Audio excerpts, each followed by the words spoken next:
नमस्कार दोस्तों, स्वागत है आपका हमारे चैनल पर, जहां हम आपको ले चलेंगे अंतरिक्ष की अनोखी और रहस्यमयी दुनिया में। आज का हमारा विषय है अंतरिक्ष से संदेश। अंतरिक्ष से संदेश, जो हमें ब्रह्मांड के रहस्यों को समझने में मदद करते हैं। ये संदेश कभी-कभी रेडियो तरंगों के रूप में आते हैं, तो कभी प्रकाश की किरणों के रूप में। वैज्ञानिक इन संकेतों को डिकोड करने के लिए अत्याधुनिक उपकरणों का उपयोग करते हैं। यह एक रोमांचक और चुनौतीपूर्ण प्रक्रिया है। तो चलिए इस अद्भुत यात्रा की शुरुआत करते हैं और जानते हैं कि अंतरिक्ष से आने वाले ये संदेश हमें क्या बताते हैं। बने रहिए हमारे साथ और जानिए अंतरिक्ष के इन रहस्यमयी संदेशों के बारे में और भी अधिक। क्या आपने कभी सोचा है कि अंतरिक्ष में हमारे अलावा भी कोई है? क्या वहां कोई और सभ्यता है जो हमसे संपर्क करना चाहती है? क्या हम अकेले हैं या वहां कोई हमें संदेश भेज रहा है? वैज्ञानिक इस सवाल का जवाब खोजने के लिए लगातार प्रयास कर रहे हैं। आज हम इसी रहस्य की बात करेंगे। हम जानेंगे कि कैसे वैज्ञानिक अंतरिक्ष से आने वाले संकेतों को पकड़ने और समझने की कोशिश कर रहे हैं।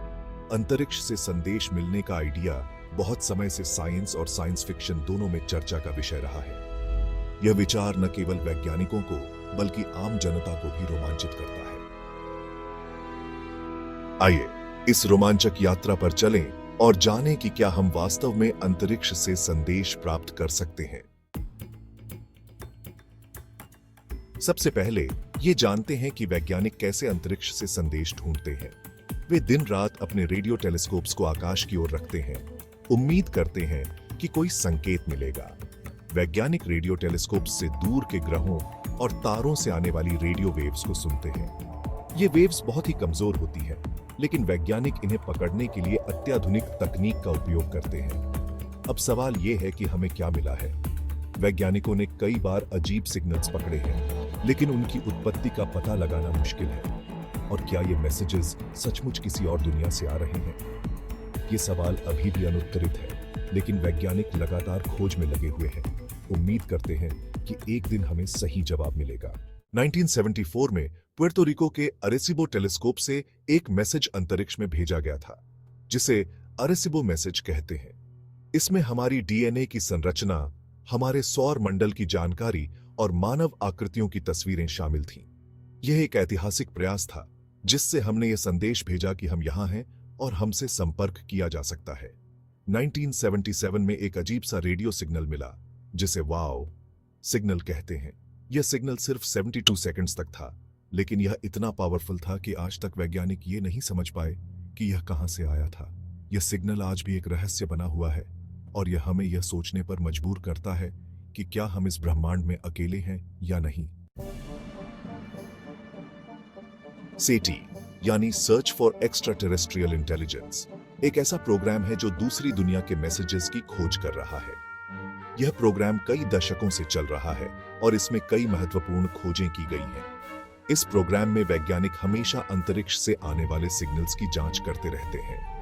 वे रेडियो टेलीस्कोप्स का उपयोग करके सिग्नल्स को एनालाइज करते हैं और यह पता लगाने की कोशिश करते हैं कि क्या वे सिग्नल्स किसी एक्स्ट्रा टेरेस्ट्रियल इंटेलिजेंस से आ रहे हैं। लेकिन सिर्फ वैज्ञानिक ही नहीं, हम सब भी इस खोज में शामिल हो सकते हैं। सीटी एट होम जैसे प्रोजेक्ट्स के माध्यम से आम लोग भी अपने कंप्यूटर्स का उपयोग करके इस खोज में योगदान दे सकते हैं। यह एक ग्लोबल एफर्ट है, जिसमें हर कोई भाग ले सकता है। सीटी एट होम एक ऐसा प्रोजेक्ट है जिसमें आप अपने कंप्यूटर की मदद से इन सिग्नल्स की जांच कर सकते हैं। इस प्रोजेक्ट में पब्लिक की पार्टिसिपेशन बहुत महत्वपूर्ण है। आप अपने कंप्यूटर की आइडल प्रोसेसिंग पावर का उपयोग करके इन सिग्नल्स को एनालाइज कर सकते हैं। यह एक ग्लोबल एफर्ट है जिसमें लाखों लोग शामिल हैं। तो दोस्तों, क्या हमें कभी अंतरिक्ष से सच्चे मैसेजेस मिलेंगे? यह तो फ्यूचर ही बताएगा। लेकिन एक बात पक्की है, हमारी खोज जारी रहेगी और शायद एक दिन हमें वह मैसेज मिल ही जाए। उम्मीद है आपको हमारा यह वीडियो पसंद आया होगा। अगर हाँ, तो इसे लाइक और शेयर करना न भूलें। और हाँ, हमारे चैनल को सब्सक्राइब करें ताकि आप हमारी अगली एक्साइटिंग कहानियां मिस न करें। धन्यवाद। फिर मिलेंगे एक नए एक्साइटिंग विषय के साथ। तब तक के लिए अलविदा। अंतरिक्ष की अनंत गहराइयों में छुपे रहस्यों को जानने के लिए हमारे साथ बने रहे।